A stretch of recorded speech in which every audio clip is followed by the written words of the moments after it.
Assalamualaikum warahmatullahi wabarakatuh. Perkenalkan, nama saya Fatmi Sustiwi.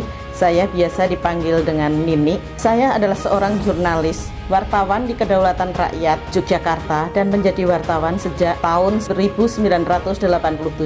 Pada awalnya saya hanya menjadi wartawan di bidang umum, tapi lama-kelamaan saya memilih fokus pada masalah kesehatan reproduksi, gender, dan HIV/AIDS. Bukan tanpa alasan, karena masih tingginya stereotip kepada kasus-kasus HIV/AIDS dan juga persoalan-persoalan gender yang ada di masyarakat. Sebagai seorang wartawan, saya tentu harus menuliskan berbagai persoalan yang terjadi di masyarakat. Untuk itu saya harus sering menelusur ke bawah, mengikuti kegiatan-kegiatan aktivis perempuan ataupun bahkan juga kegiatan-kegiatan organisasi perempuan. Karena itulah kemudian saya memahami bahwa di sini ada persoalan kebijakan yang senjang, karena kebijakan yang dibuat itu dengan paradigma dan mindset laki-laki saja, sehingga tidak ada kesetaraan, tidak ada keadilan di sini. Karena itulah saya sangat mendukung ketika kuota keterwakilan perempuan 30% di legislatif kita, dengan harapan kebijakan-kebijakan itu nanti akan lebih adil perempuan, adil gender. Seperti sekarang yang kita sedang gencar melakukan adalah membahas persoalan stunting,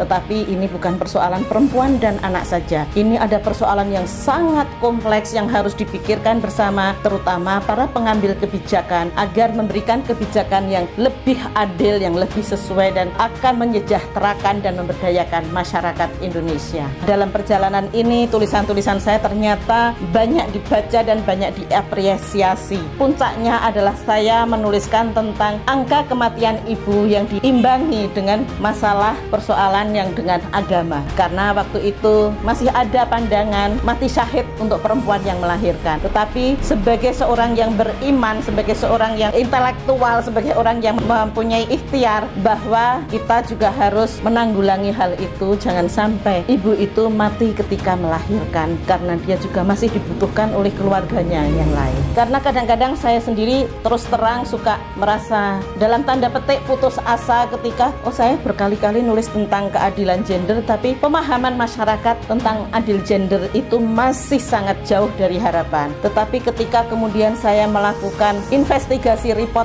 sebagai seorang jurnalis, karena saya mendapat dana hibah dari Ford Foundation 2 tahun berturut-turut saya mendapat. Yang pertama, saya meneliti tentang kesehatan reproduksi perempuan dalam pengungsian ketika itu pasca gempa, dan yang kedua saya meneliti tentang persoalan HIV/AIDS di kalangan ibu-ibu. Ternyata pemahaman mereka masih sangat jauh, masih sangat perlu ada ilmu, ada informasi, ada pemberdayaan untuk mereka. Jadi sebenarnya harus dan perlu ada lebih banyak tulisan-tulisan mengenai kesehatan reproduksi, gender, HIV/AIDS, persoalan angka kematian ibu, stunting, dan sebagainya itu lebih banyak lagi. Dan saya berharap hal ini tidak hanya ditulis oleh perempuan wartawan, tapi juga teman-teman lelaki yang bersedia menuliskan persoalan ini, karena itu akan sangat membantu. Terus terang saya tidak pernah merasa akan mendapat penghargaan Gender Champion ini. Ini benar-benar sesuatu yang membuat saya surprise, karena setelah 30 tahun saya menjadi jurnalis, ada penghargaan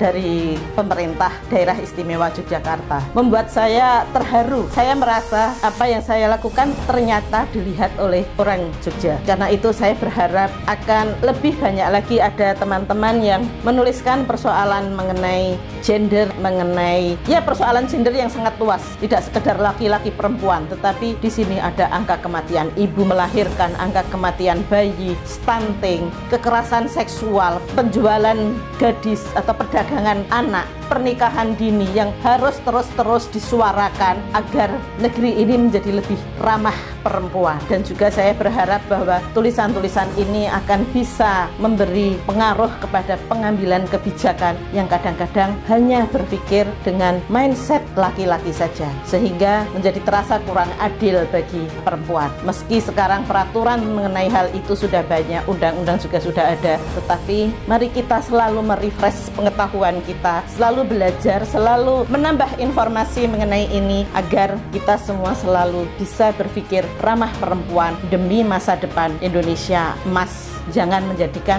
Indonesia cemas. Peduli pada persoalan perempuan, meskipun ini bukan hanya persoalan perempuan semata, karena persoalan ini adalah persoalan bangsa dan masa depan Indonesia.